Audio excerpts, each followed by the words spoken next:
PFL just announced Francis Ngannou versus Renan Ferreira going down October 19th. What a heavyweight fight, guys. What a heavyweight fight. And I'm not going to go too much in on, all the people that were wrong about Francis Ngannou. All I'm going to say is that this guy did not fumble the bag, and it's great to see him back into MMA after his two boxing fights where he made a ton of money. So I want to break down this fight in this video, give a prediction. I also want to compare what the PFL is doing with this heavyweight division, specifically what they're doing in this main event, to what the UFC is doing after that. But we'll get into the fight breakdown first. You got Renan Ferreira, 13-3, 11 KOs. This dude is 6'8" with a 85-inch reach. So this guy is a monster. If he touches your chin, he will put you out. And the main knock against Ferreira is that his wins just aren't that great. The PFL heavyweight division is trash, similar to the UFC division, except the PFL one's probably even worse. And, it's just, let's see his competition. Dennis Galtrov, Ryan Bader, Maurice Green, I believe was 11-8 going into that fight. Now he's 11-9. This dude's only a 500 fighter. Matthew Shuffle got destroyed. And props to Ferreira. He's demolished all these people on his path. The only time he didn't really, he wasn't super dominant is when Galtsov, I hope I'm not butchering his last name there, took him down for the first round and won that round, and then Ferreira just knocked him out in the beginning of the second round. So still, dominating performance. And you look at Francis Ngannou, obviously he has not fought in MMA for, I believe, like 2 years now. He got the decision win over Gane. He KO'd Stipe, KO'd Rosenstruck, KO'd Junior Dos Santos, KO'd Cain Velasquez, KO'd Curtis Blades. Unbelievable stretch of wins. And now he's finally making his return in PFL. Now, I think everyone knows who I'm picking to win this fight. I have to go Francis Ngannou. Even though Ferreira, he's taller, he's a longer reach, then same part as I believe Ngannou's 6'4", 6'5". I think he's like an 83-inch reach, if not 83 and a half, which is crazy because Ferreira has an 85-inch reach and he's 6'8", and Ngannou's almost matching him with a reach, even though he's like 4 inches taller, I believe. So two just physical, just specimens of people, of men, going down in this fight. I think someone goes to sleep in the first round. I think it's going to be Ferreira. I just think Ngannou, he's too experienced. In my opinion, I think Ngannou's the best heavyweight fighter on the planet right now. Not John Jones, not Ferreira, not anyone else in any MMA organization. I think Ngannou is that guy. He never lost his UFC belt. The resume he has in the UFC is unbelievable. He has unbelievable wins. And just a real shame we never got Ngannou versus John Jones. I think that might be the biggest fight that slipped away from us, personally. But it's too bad it never happened. Hopefully, maybe Turkish Al-Sheikh and Saudi Arabia can make it happen, which is pray. But I just got Ngannou starching him in the first round. I think he's going to hit even harder. I think his timing's going to be even better. I think he's just more of an experienced fighter, and he's beaten better people. But if Ferreira can touch his chin, though, he can put him out. And people might say, Ngannou's chin might be hurt after the Joshua fight. Ngannou's taken a lot of time since then. I believe when this fight goes down, it'll be 7 months. So Ngannou, his chin is well rested. He's not just jumping right back in with a killer like Ferreira, asking to get knocked out like a guy like, Volkanovski. But Francis Ngannou has taken his time. He has been patient with his chin. I believe his chin is fully recovered. And I think Ngannou's striking has debatably gotten better over the time off from MMA. This guy debatably beat Tyson Fury. I know he got destroyed by Anthony Joshua, but this is a sport Ngannou has never fought in. He has 2 fights in.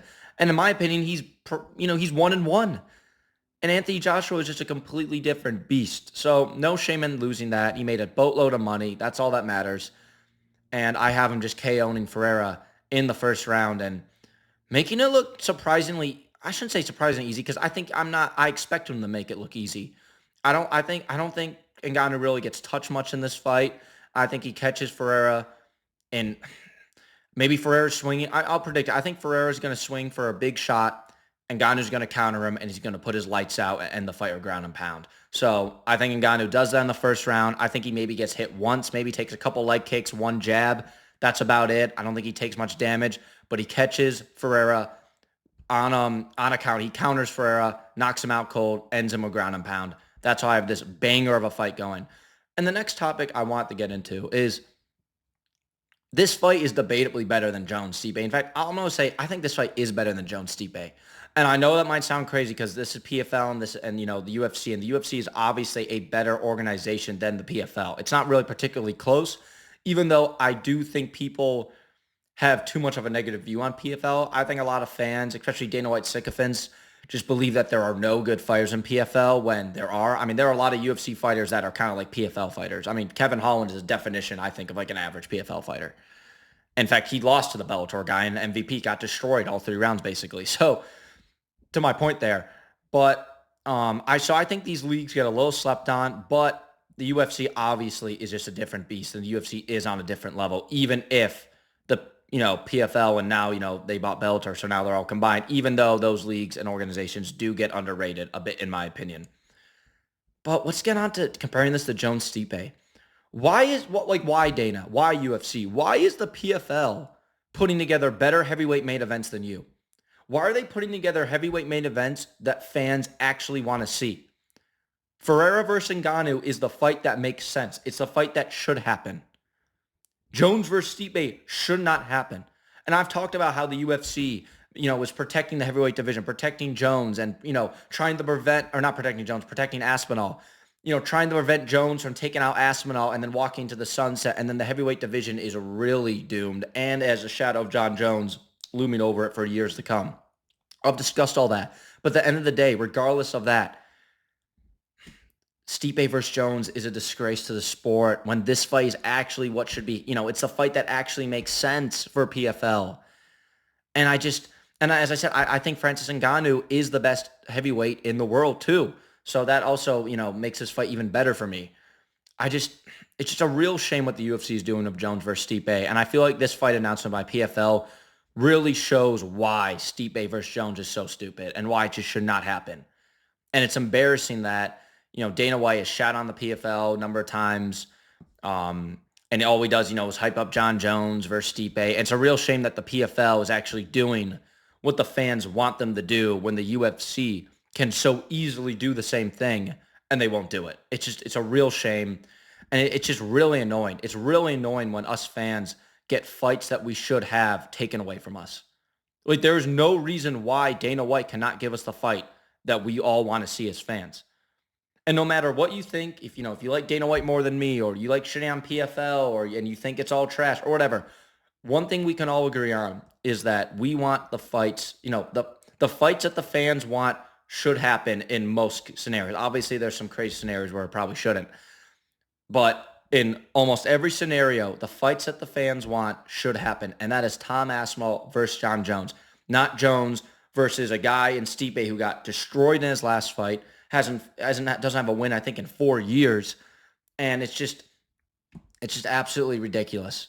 Absolutely ridiculous. He's been out of the cage for 2 years, if not longer. It's absolutely shameful to the sport. So I'm glad that PFL is giving us a banger heavyweight fight, a fight that actually makes sense. And regardless if you only watch UFC, which is a lot, mostly what I do, check this fight out because Francis Ngannou is that guy. Ferreira is a good fighter. He's really good. He can knock anyone out. I'd love to see him in the UFC one day, honestly. Our heavyweight division could use someone like that. But back to my prediction. I got Ngannou countering Ferreira, knocking him out, finishing off a ground and pound in the first round, and becoming the PFL champion. And I think it's going to be a banger fight. And to all the UFC fans watching, which is probably every one of you, check out this PFL fight. It's underrated. People are not going to be talking about enough, but check this fight out. It is amazing. So let me know what you guys think about this PFL championship bout. Let me know if you think Ngannou's on upset alert. You think Ferreira can pull it off. I would love this. I mean, if that happened, that would be crazy. I'd love to hear your guys' opinion on that. Make sure to like the video, subscribe to the channel. I'll see you guys in the next one.